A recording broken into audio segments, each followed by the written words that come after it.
your landing gear is gonna remain here, so we gotta make sure there's space. Because if you hook and the landing gear frame is here, and you do a wide turn, guess what's gonna happen? You're gonna do some damage. So we also gotta make sure there's space in between, and we need to have, I would say, from 5 to 7 feet here from space as well. How much feet is it between and there and there? 4 to 5. 4 to 5. I can't really tell you specific because a lot of you guys have 12, feet. Some of you guys will have a little small feet. So you have small feet, it can be like 8 feet. So you say space 4 to 5 feet from the mud flat frame? Yeah, from the tractor frame. Tractor frame? Which could be the mud flat to the landing gear frame. All right. And then from there, I'm also gonna be taking all the seams and beams. And now we're gonna jump inside, and I'm gonna be taking here from my left and right spring mounts. Make sure they're in good conditions, like cracked, bent, or broken, or no bolts missing. And we also we're gonna check the torque rod, make sure it's in good conditions, not cracked, bent, or broken, or bolts missing. And then from my right side, I have what we call the tension bar in good conditions, no bolts missing. And then I got my I got right here, this one we will call the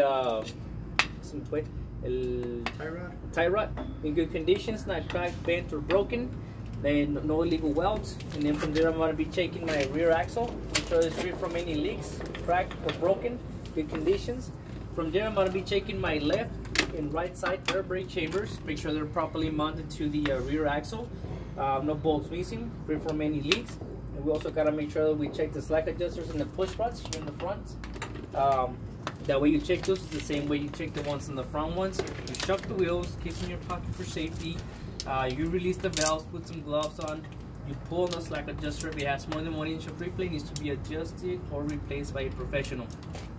Now I'm going to be checking all my air lines here, my airline relay valves in good conditions, not cracked or broken, free from any leaks. And I got my emergency tank and airlines as well in good conditions, not cracked, bent, or broken. No signs of any leaks. It's properly mounted to the spring mounts in my my trailer frame. And we also got my trailer frame here in good conditions, properly mounted to the beams. No illegal welds, only regular welds. And then from there, I'm going to be checking from my left and right side.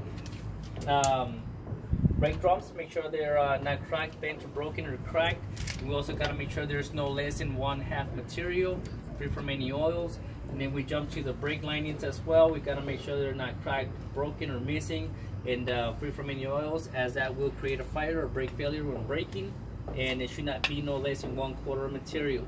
If they ask you to be more specific, or if you guys want to throw it in there, you can simply say for my brake drum.